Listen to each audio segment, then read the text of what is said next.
வணக்கம் நண்பர்களே, நான் உங்கள் வேணாடியோஸ் விழுப்புரம் முட்டத்தூர். இன்றைக்கி வந்து பார்த்திங்கன்னா பிஏக்கு யூஸ் பண்ணக்கூடியது ப்ளூடூத் பாக்ஸ் தான். நண்பர் ஒருத்தர் கேட்டிருந்தார், கெயினெல்லாம் வச்சு கொஞ்சம் ரெடி பண்ணி கொடுங்கன்னு. நம்ம ஓன் யூஸுக்கும் இப்படி தான் வச்சுருக்கோம். அதனால் கெயின் நல்லாவே இருக்கும். ஒரு டிவிடி பிளேயரில் போடக்கூடிய ஒரு டெப்த் இருக்கும். வாங்க பார்க்கலாம். கேபினெட் பாருங்கள், சின்ன சைஸ் கேபினெட் தான். பேக் சைடில் பார்த்திங்கன்னா நம்ம பாருங்கள் பின்னு சுருகிற மாதிரியே வந்துடும், ஹெவி பின்னு சுருகிற மாதிரியே. ஃப்ரண்ட்டு இதில் நமக்கு வந்து ஃப்ரண்ட்டில் நம்ம ஒன்றும் யூஸ் பண்ண போகிறதில்ல, யூஎஸ்பி போட போகிறோம். அவுட்டா பவர் சுவிட்ச் தான். மைக் ஃப்ரீலாம் இதில் வேலை இல்லை. அந்த மாடல் கேட்கல அவங்க. நார்மலாக பென்ட்ரைவ் போட்டால் பாட்டு ஒன்றா போதும், கெயினரோடு வந்தாங்க. பார்ப்பாங்க கேபினெட்டு நல்லாவே எல்லாம் ஒரு 1 mm திக்னஸ் உள்ள கேபினெட்டு, நல்லா ஹெவியாக இருக்குது. ட்ரான்ஸ்ஃபார்மர் பார்க்கலாம். ட்ரான்ஸ்ஃபார்மர் பார்த்திங்கன்னா 1 amps 12012. நம்ம 012 கூட யூஸ் பண்ணலாம். ஏன் 12012 நம்ம யூஸ் பண்ணுறோம் பார்த்திங்கன்னா, லோ வோல்டேஜ் நிறையா இருக்கும். கிராமப்புறங்களாக இருக்கட்டும், நிறைய இடத்துல பார்த்திங்கன்னா லோ வோல்டேஜ் பிரச்சனை இருக்கும். அந்த டைமில் நமக்கு கொஞ்சம் சப்போர்ட் பண்ணுது. அதுக்காக தான் நம்ம 12012 எடுத்துருக்கோம். 012 கூட போடலாம். ஆனால் காப்பர் பொறுத்து ஃபுல் காப்பர். அது ட்ரான்ஸ்ஃபார்மர் பொறுத்தவரைக்கும் பியூர் காப்பர் தான் நம்ம யூஸ் பண்ணுறோம்.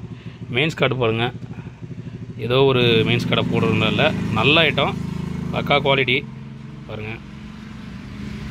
அப்படியே சரி, ஏதோ ஒரு பக்காவான ஒரு நல்ல ஐட்டத்தை தான் போடுறோம். நம்ம முடிஞ்ச வரைக்கும் ஒரு நல்ல ஐட்டத்தை தான் நம்ம தேர்ந்தெடுத்து போடுவோம். ஏதோ நாமளும் கொடுத்தோம், நாமளும் செஞ்சு கொடுத்தோன்ற மாதிரி நம்மக்கிட்ட இருக்காது.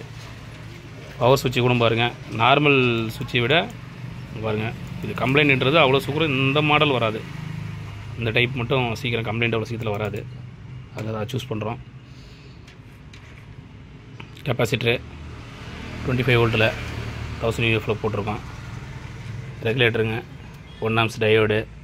பேக் சைடில் பாருங்கள் கனெக்டரு, பின்னு சொருகிறதுக்கு. இதில் வந்து பார்த்திங்கன்னா பிளாஸ்டிக்லேயும் வரும். பிளாஸ்டிக் மாடல் நம்ம ரெகுலராக மைக் செட் வேலையை பொறுத்தளவுக்கு நிறைய முறை நம்ம யூஸ் பண்ணுறதால கம்ப்ளைண்ட் வரும். அதுக்காக வந்து இந்த மாடல் நம்ம சூஸ் பண்ணும்போது பேக் சைடு ஃபுல்லாக வந்து பார்த்திங்கன்னா கவர் ஆகிருக்கும் ஸ்டீலு. அதனால் கம்ப்ளைண்ட்ன்றது உடையாது, பின்னு நல்லாயிருக்கும். கெய்னரு 2 channel கெய்னரு பாருங்கள். டிரான்சிஸ்டர் டைப்பு, ஐசி டைப்பை விட இந்த மாடலில் ஆடியோ கிளாரிட்டி நல்லா தெளிவாக இருக்கும். நம்ம எவ்வளோ ஏற்றினாலும் இறையாது. அதுக்காக நம்ம ப்ளூடூத் போர்டு, யூஎஸ்பி நல்லாவே இருக்கும். ஐட்டம் 5 போர்டு 5 ரெடி பண்ணிவிட்டு நான் உங்களுக்கு ஒரு வீடியோ போடுறேன். நன்றி நண்பர்களே.